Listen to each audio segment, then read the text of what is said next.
Assalamualaikum warahmatullahi wabarakatuh. Nama saya Doni Surya Pratama Barus, NPM saya 19110011.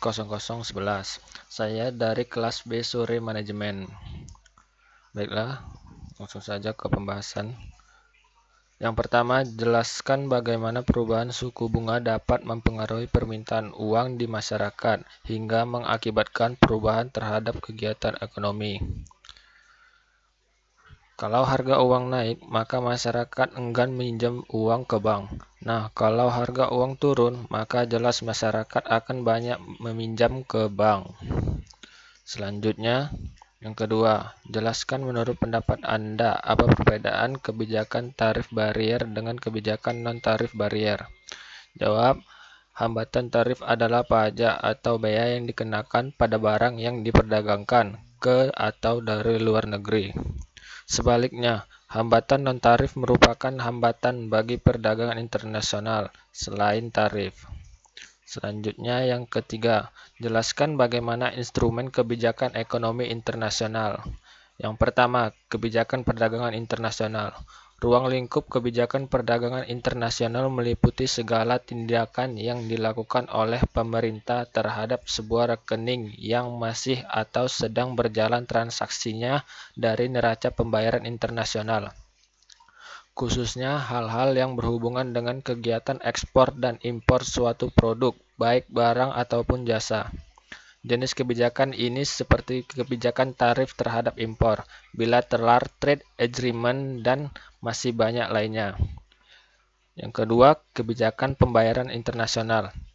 Untuk kebijakan pembayaran ini mencangkup beberapa hal mengenai kebijakan pemerintah terhadap rekening modal dalam neraca pembayaran internasional, tepatnya pada pengawasan terhadap pembayaran internasional.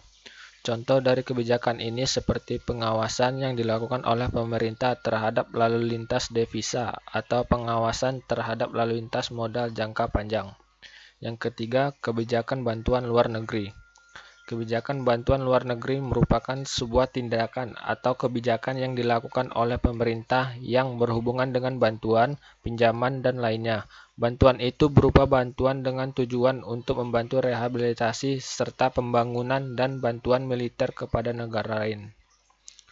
Selanjutnya, keempat, jelaskan menurut pendapat Anda apa yang dimaksud dengan perekonomian terbuka. Perekonomian terbuka adalah perekonomian yang melibatkan diri dalam perdagangan internasional, ekspor dan impor, barang dan jasa, serta modal dengan negara-negara lain.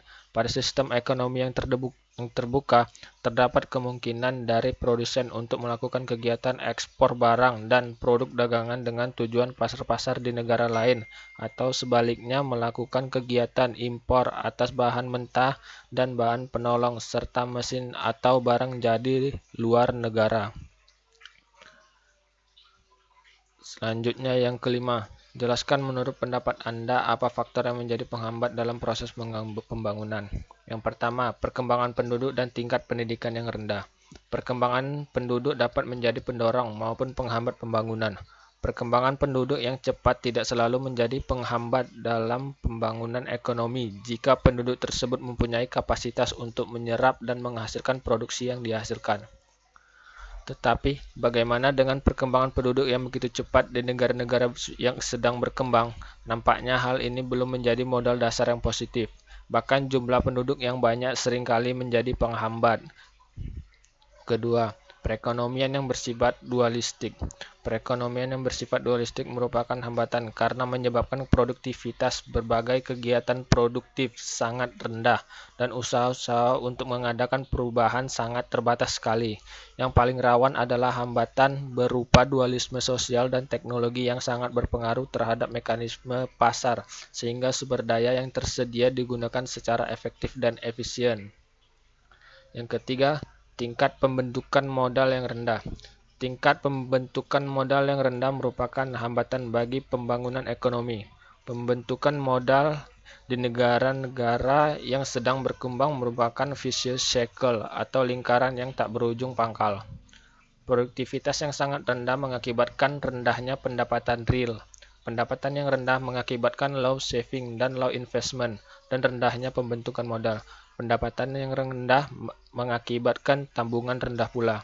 Tabungan yang rendah akan melemahkan pembentukan modal yang pada akhirnya kekurangan modal, masyarakat terbelakang, kekayaan alam belum dapat diolah, dan seterusnya sehingga merupakan lingkaran yang tidak berujung pangkal. Baiklah, segitu saya dari saya.